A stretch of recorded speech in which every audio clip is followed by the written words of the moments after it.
সাবাস বেটা, সাবাস। প্যারাগুয়ের কাছে ১-০ গোলে হেরে গেল। ব্রাজিল প্যারাগুয়ের সাথে ১-০ গোলে হেরে গেল। শক্তিশালী প্যারাগুয়ের কাছে ব্রাজিল অনলি মাত্র একটা গোল খাইছে। বিশাল ব্যাপার। ব্রাজিলের ইতিহাস বলে না যে ব্রাজিল এত বাজে দল ছিল, এত বাজে ফুটবল কখনো খেলছে। এটা কিন্তু ব্রাজিলের ইতিহাস বলে না। ব্রাজিল ফুটবল মাঠে যে ফুটবলটা খেলতেছে, এর চেয়ে সুন্দর বাজে, এর চেয়ে ভয়ঙ্কর বাজে ফুটবল আমাদের বাংলাদেশের ভুটান ম্যাচেও হয় না। এত বাজে এবং এতটা থার্ড ক্লাস লেভেলের কোচ আর মনে হয় কোনো দলে নাই। সেটা কোনো দলে নাই। কোথা থেকে আপনি শুরু করবেন আজকের এই খেলার মনে করেন যে কথাবার্তা, কোথায় শেষ করবেন, কোথায় মাঝখান করবেন আপনি খুঁজে পাবেন না। এটা কি কোনো খেলা?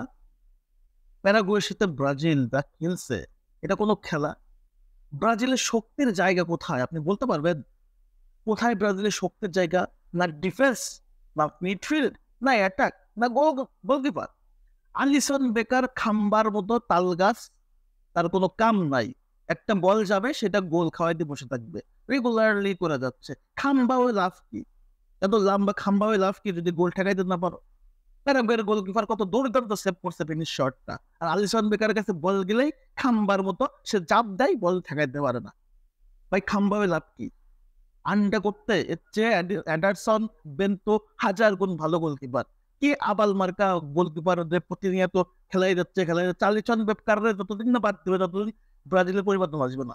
ডিফেন্সে দানিলো, এই দানিলোকে যতদিন না ক্যান্সেল করবে, এই বয়স বয়ে গেছে, এর এখন অবসাদ নেওয়া উচিত। বারবার বলের পজিশন চেঞ্জ করে, বলের পজিশন মিস করে, বলে ঠিকঠাক পাস দিতে পারে না, কি পাস দিতে পারে না, বল সাপ্লাই দিতে পারে না, বলের যোগান দিতে পারে না। আবার কি জন্য দলের দরকার? কোন কাজে দলের দরকার? আছে কোনো দলের দরকার? মার্কিনুস যথেষ্ট ভালো ফুটবল খেলছে, গ্যাব্রিয়েল মাগালাইস ভালো খেলছে, আর না যথেষ্ট ভালো খেলছে। মিডফিল্ড ব্রুনো গুইমারেজ, আরে বাপু তোমাকে নিয়ে ব্রাজিলের মিডফিল্ডের একটা ভরসা, তোমাকে নিয়ে ব্রাজিল স্বপ্ন দেখে মিডফিল্ডে তুমি রাজা হবা। তুমি কি খেলছো আজকে? নিউ ক্যাসেলে তুমি ফাড়াই ফেলাও। ভাই কোচের কোথায় মনে করেন যে মাঠের ভিতরে যে খেলাটা প্লেয়াররা খেলে, কেন তো কোচ খেলে দেয় না। যখন বল পজিশন লুজ করে, প্রতিপক্ষ গোল দিল ব্রুনো গুইমারেজের ভুলে, ওইখানে গোলটা কিভাবে হয়? ব্রুনো গুইমারেজের মধ্যে যে ডিফেন্সিভ মিডফিল্ডার, সে কিভাবে আসলে গোলটা করতে সুযোগ দিল প্রতিপক্ষ প্লেয়ার? প্যারাগুয়ের মতো একটা দল, নর্মাল একটা দল, যেখানে Chelsea, Manchester United, man city, লিভারপুলের প্লেয়ারদের সাথে সে বিট করে, আর এখানে প্যারাগুয়ের মতো নর্মাল দলের প্লেয়ারদের সে গোল করতে সুযোগ করে দিচ্ছে। এই মিডফিল্ডে ব্রুনো গোমারেজ এবং লুকাস পাকুয়েতা কাজটা কি? মানে নেইমারের স্টাইলে তারা বল পাস দিতে যায়, তাগাই অন্যদিকে, বল মারে আরেক দিকে। বা তোমরা শুধু নেইমার না, নেইমারকে কপি করতে গেলে তোমরা পারবা না। নেইমার হইতে গেলে তোমাদেরকে অন্তত ১২০ বার জন্মগ্রহণ করে তারপর খেলতে নামতে হবে, ঠিক আছে? এখন আক্রমণ ভাগ, ভিনি জুনিয়র, এই ছাগলটা যদি টাইম দল থেকে বাদ না দেওয়া হয়, এর শিক্ষা হবে না, এর শিক্ষা হবে না।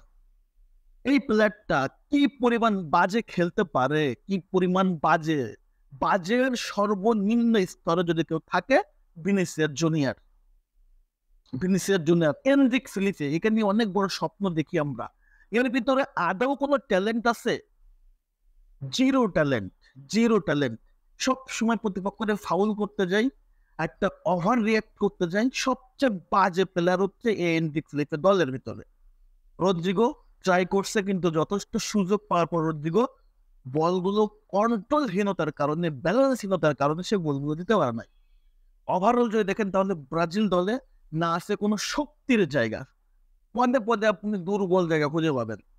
প্যারাগুয়ের মতো একটা দল ব্রাজিলকে হারাই, এটা মানতে পারতেছি না যে প্যারাগুয়েকে ব্রাজিল কোপাতে 4টা গোল দিছিল। ব্রাজিল যে ম্যাচটা খেলতেছে তার পরের ম্যাচই ওই ম্যাচ হচ্ছে বাজে খেলতেছে, ডে বাই ডে ইনক্রিজ করে। গত পরশু দিনে ব্রাজিল কোচ দরিফাল জুনিয়র বললো বিশ্বকাপ 26-এর ফাইনাল খেলবে। বিশ্বকাপ 26-এ কোয়ালিফাই করতে পারে কিনা এটা নিয়ে যথেষ্ট সংশয় আছে। সে ফাইনাল নিয়ে চিন্তা করে, দলে কোনো কম্বিনেশন তৈরি করতে পারে নাই, দলের ভিতরে কোনো মধ্যে তৈরি করতে পারে নাই, দলের প্লেয়ারের ভিতরে কোনো মনে করেন যে যোগসূত্র তৈরি করতে পারে না। সে আমার বিশ্বকাপ ফাইনাল চিন্তা করে। আবুলের একটা লেভেল আছে, সে লেভেল ক্রস করে ফেলছে দরিফাল জুনিয়র। আর ব্রাজিল প্লেয়াররা হচ্ছে ব্রাজিল টিমটা হচ্ছে পৃথিবীর সবচেয়ে বড় ওভাররেটেড টিম, এখানে কোনো সন্দেহ নাই। ব্রাজিল টিমটা পৃথিবীর সবচেয়ে ওভাররেটেড টিম এবং এখানে কোনো সন্দেহ নাই যে টিম ব্রাজিল খেলতেছে এই প্লেয়াররা আসলে জঘন্য, আসলে জঘন্য। ভালো প্লেয়ার খেলে বলে তারা ভালো করে, কিন্তু রিয়েল যদি দেখেন তাহলে ব্রাজিল জঘন্য একটা দল। আর্জেন্টিনা আজকে হারছে, আর্জেন্টিনাকে ট্রল করেন না ভাই। আর্জেন্টিনা বিশ্ব চ্যাম্পিয়ন দল, 2বার টানা কোপা চ্যাম্পিয়ন দল, তারা একটা ম্যাচ হারতেই পারে। এই ব্রাজিল, এই বাজে ব্রাজিল, এই যে সবচেয়ে ভয়ঙ্কর বাজে ব্রাজিল নেক্সট কবে ঘুরে দাঁড়াবে সেটাতে কোনো আসলে ইয়ত্তা নাই। এবং ব্রাজিল প্লেয়ারদের ভিতরে যে একটা জেদ, টার্গেট বা জিতার একটা ক্ষুধা নাই, একটাও নাই। আমার মনে হয় এই টিমটার প্রতি আপনার হচ্ছে দলটার প্রতি প্লেয়ারদের কোনো দায়বদ্ধতা নাই। থাকলে এই খেলাটা ব্রাজিল খেলতো না। এবং ব্রাজিল ফুটবল ফেডারেশনও আসলে ব্রাজিল টিমটাতে একটা ভালো রেজাল্ট আসবে চিন্তা ভাবনা করা আসলে তাদেরও নাই, বা চিন্তা ভাবনা থাকলেও চিন্তা ভাবনার লেভেলটা সীমিত। তা না হলে ভাই এই বাজে ফুটবল খেলার পরেও কিভাবে করে একটা কোচকে ক্যারি করে, কিভাবে বাজে ফুটবলারদের দলে সুযোগ দেয়, আমার আসলে মাথায় আসে না, আমার সত্যি সত্যি মাথায় আসে না। তো যাই হোক, ব্রাজিল পৃথিবীর ভিতরে সবচেয়ে ওভাররেটেড দল, খুবই বাজে, খুব সুন্দর বাজে, ভয়ঙ্কর লেভেলের বাজে।